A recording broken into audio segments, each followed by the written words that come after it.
తెలియకపోతే గంటలు ఎత్తారు. అదే బాగా డబ్బులు నడిపోతే ఇలా 2-3 రోజులు ఫ్రిడ్జ్లో పెట్టుకుంటారు. సరిగ్గా సావాలన్నా కూడా డబ్బులు ఉంటారా.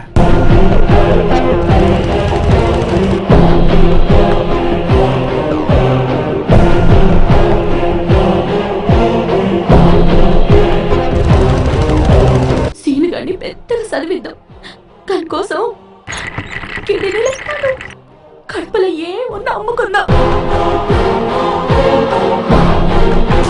దేవుల్ బి ఉండే ఆ రోజు నీకు అందరూ నా గురించి గొప్పగా చెప్తారు.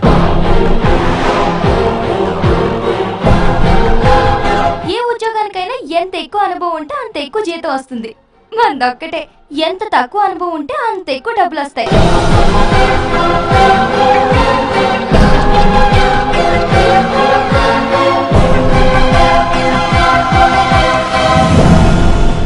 ఇక్కడ మనం సెకండరీ సిటిజన్స్. ఏం జరిగినా మన వైపు చూస్తారు. ప్రతి వాడి కళల్లో అనుమానం.